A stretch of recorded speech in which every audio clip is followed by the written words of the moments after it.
My name is Grace. And I'm Wani. And we are from Braille Code Inc. And we are here to do an update as to what we've been doing. I am so pleased to welcome back the stars of our social media, Gracie and Wani Benedith. They were on the show a while ago, and since then we've been following their journey through our social media. So if you look for the Passage to Profit social media, you can kind of keep up with what they're doing. And welcome back. Would you like to explain what you're doing? We have been just going on radio shows and morning shows, and we've been promoting Braille Code as much as we can, still looking for investors. Yep. Any investors out there? Any of them? What's the name of the company again? What's the name? Braille Code Inc. Braille Code Inc. Yeah, can you explain what the product is? Okay, so I actually invented patches in Braille that can help visually impaired and blind people put their clothes on easily. We have patches that has Braille that's raised to be felt and read. They're also directional cues, which is right, left, back. And it's placed on clothes to help them read it and put it on. And I also did a children's book with my logo characters, who's Bobby, Kelly, and Charlie. And the book is about their first day of school, and they're expressing who they are to their classmates. And Wani and I have been going into schools and teaching sighted kids, showing them what Braille is, and actually giving them a brief history about Braille, which Wani does excellently. And he sits and reads, and it's amazing how they react to him. That's wonderful. So how did you get the idea for the Braille patches? Well, Wani, being, he was born visually impaired. He has septal optic nerve dysplasia. And when he was about 2 or 3, I saw he was trying to put his clothes on, and I was sitting there with my husband like, how are we going to get him to put his clothes on? How is it going to work? And I went on, the websites and trying to see if I could find anything that could help him, and I didn't find anything. Still searching and having therapists come over to show us how to do it. And I was watching the therapist and was like, no, that's not how it's. No, it's not going to work. Yeah, and it would be a constant hand over hand thing with him. I would have to always kind of do a hand over hand till he gets used to it. And then I had an epiphany. I actually, had my eyes up in the air, and I saw patches. I saw patches, and I saw Braille. And I was like, oh God, this is it. I actually know what to do with my life. Wow. So I then said, this is going to help him. This is going to help children who are visually impaired. And I just started when Wani was about 6 years old. I started the process of the prototypes and everything, and then launched it like in 2014. Mm-hmm. And he's been dressing himself since then. He's always the first one dressed, right? Yeah. You're the first one dressed. Every time. He's sitting there. He's always sitting there like waiting for the others. Yeah. So Wani, how old are you now? I'm currently 12. And you are going and giving presentations at schools? Yes. Well, that's amazing. And you are a very composed, intelligent, mature young man. It's such a pleasure to have you on the show. Thank you. So how do you interact with other kids who maybe aren't visually impaired? I mean, has that been any kind of challenge for you? No, I could still look at them. You can still look at them, so you can see them. Yes. So how is your visual impairment then affect you? I can still see, but I'm not 100%. Not 100%. In vision. Yeah. So, and then you talk with other kids and you do a presentation on Braille. What's that like? What do you present and what do you talk about? I talk to them about Louis Braille, the creator of Braille. So tell us more about Louis Braille. Louis Braille was born in 1809, and when he was 3, he was playing in his father's saddle shop with a sharp tool called an awl. Oh my gosh. And he poked himself in the eye with it by accident. God. You know, my mother always said, don't You're gonna poke your eye out. You're gonna poke your eye out. Wow. Do you want to ask him something, Clint? When you are hanging out with these kids and you're talking to them, do they ever are they ever mean? Are they supportive? What are they like? They're fine. They aren't mean. How do you feel about your situation? Do you think it is a benefit to you? Do you think it makes you special? I mean, I know this one guy. You ever hear of Sean Stevenson? No. He's 3 feet tall. Every time he falls down, his bones break. He rides around in a wheelchair. He's married to a beautiful woman who's 5'2", and he says he wouldn't trade his situation for the world because it makes him the most special person in every single room. How do you feel? Well, it makes me special and unique, and I'm okay with it. And if somebody thinks that it's a curse, then they're wrong. You know about Helen Keller? Yeah. What do you Who think? doesn't? Yeah, well, exactly. Exactly. Okay, good. So, You don't know it's so actually, though, what I admire so much about Gracie and Wani is when you figure that there's something different about yourself, you have two ways to handle it. You can say, I'm going to make this work for me, or you can say, I'm going to make me into a victim. Right. And you chose the first way. Definitely, because I don't feel I had a choice.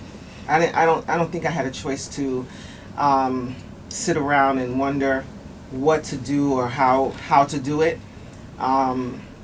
Grateful for my family, my mother, who told me, look, we got to do what we have to do, and let's go, let's get this done. It was hard. It was devastating the first 2 years, devastating, but I came to terms with it at 2 years old. And the thing is, the beauty of it all is that when you do that with your children, they show you the way, because you take yourself out of the way. That's just beautiful. Yeah.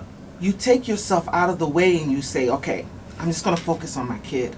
I'm going to make sure he's okay. I'm going to give him everything he needs. And once I did that, he began, because of the positive energy I was giving him, I was giving him all of me, wholeheartedly. You know, the therapists were coming in 5 days a week.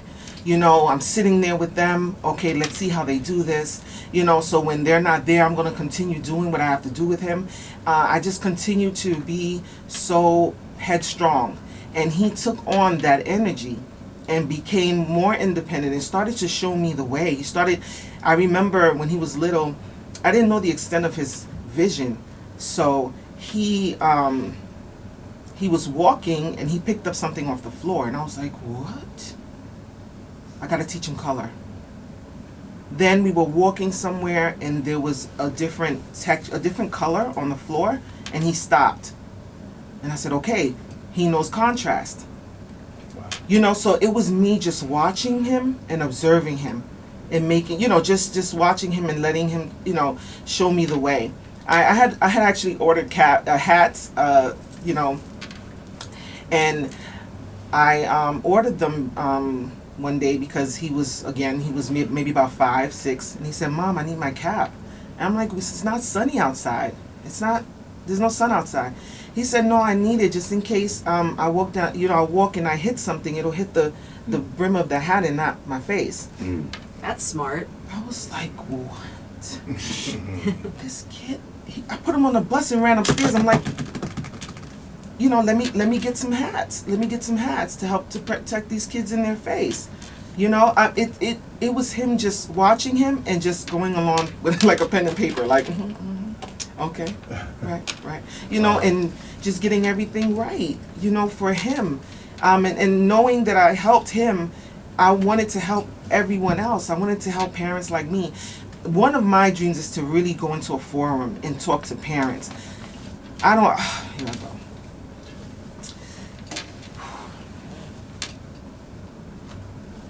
There are parents who are ashamed of their kids.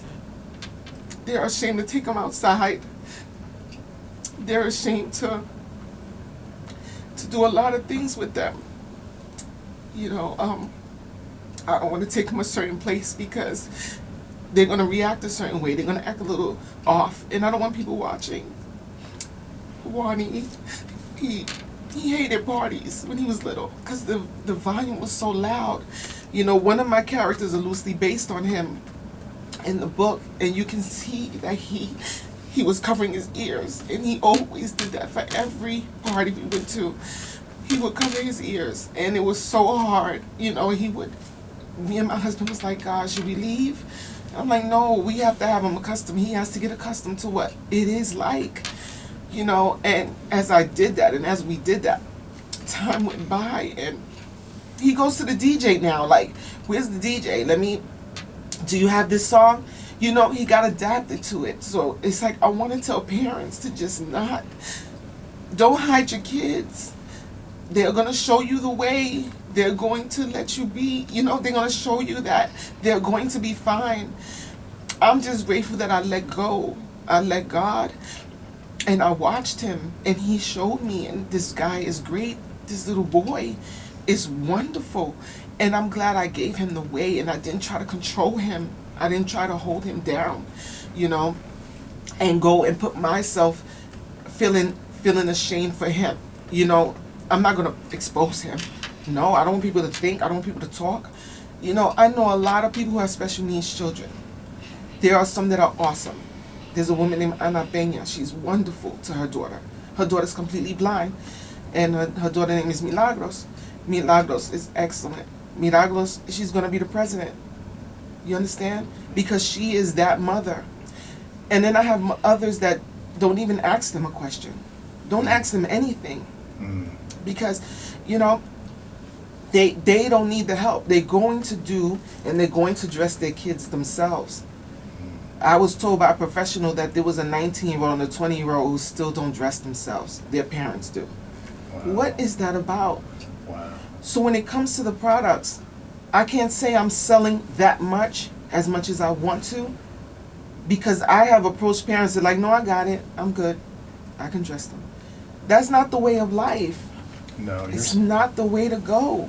your story is so touching, and it's so inspirational, and what you're sharing is your courage and Wani's courage to get out in the world and live life, and you're helping other people who have these challenges to live that life, and it is so beautiful what you're doing. Absolutely. Thank you. Yeah, you took a challenge and you turned it into something that can help other people in the world, help the rest of the world. And that's amazing, because even though you may not know about all the lives that you help, you could be saving a child right now from a life of, I can't do anything, to coming into a life of, hey, I got this thing going on, but I can still do a lot. Yes. And the most important thing you need now is better marketing and more marketing, because you have pretty much a unique product, don't you? It's very unique. It's a great niche market. Like, I'm so proud Yeah. of that. You know, Yeah. I'm proud that because Mwani and I, look, we've gone to Walmarts, right? And there are stores, you know, he goes into stores, Mommy, what's this? He's shaking everything. Why aren't there labels in Braille in stores? We were thinking of that for a while. Yeah. Well, your mind's always going.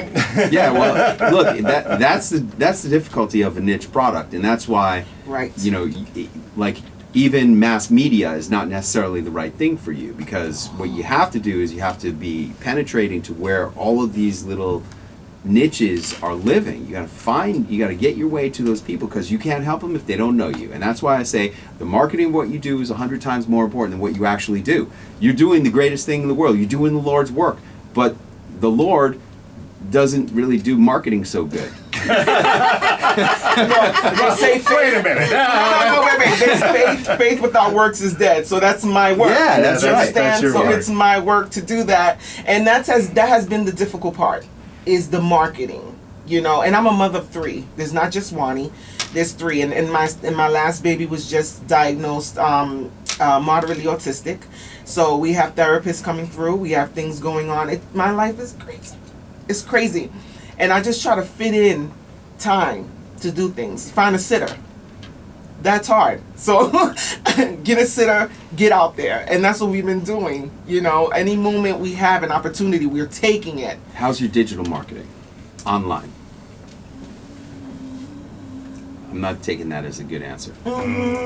So look, that's, you know, that the beauty, look, I'm not a huge believer in digital marketing, honestly, but the beauty of digital marketing is it's going to help you to penetrate and discover a lot of these little niche areas and to make yourself more prominent. And what you need to do is you need to find those digital opportunities and display yourself as a celebrity expert. Those morning show appearances that you got, these radio show videos that you're getting, you know, all of this stuff. Pictures with celebrities would be helpful, obviously, and all of this stuff will help you to get all those parents to say, you know what, I mean, if Martha Stewart likes it, it must be great, you know, and you know, this is what you got to do, because it's all about overcoming the objections. And everybody, the natural inclination for anybody is to do nothing or say no. You know, can I help you, sir? No, just looking. That's the obvious answer that everyone's conditioned to do. I don't want to do anything, and you got to break that inertia by appearing to be celebrity experts in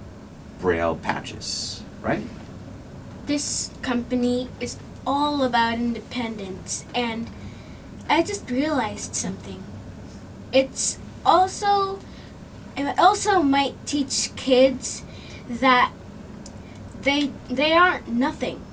They're always something, and they can do lots of things despite their condition, and it teaches them independence, and that's how they get that skill.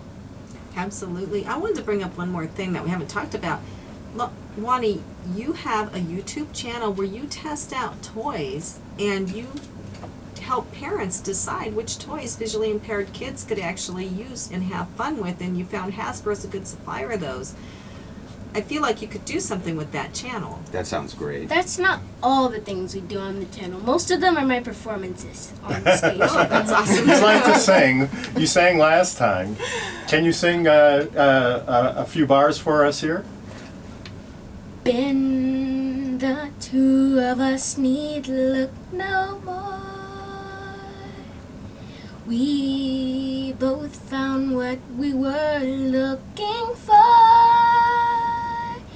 With a friend to call my own, I'll never be alone. And you, my friend, will see you've got a friend in me. Very good. Yay. So, unfortunately, we're coming to the end of our time with Gracie and Wani. Thank you very much for coming into the studio. And what is your website again? It's www.braillecodebrands.com. On Instagram, we're Braille Code Inc., as well as Facebook.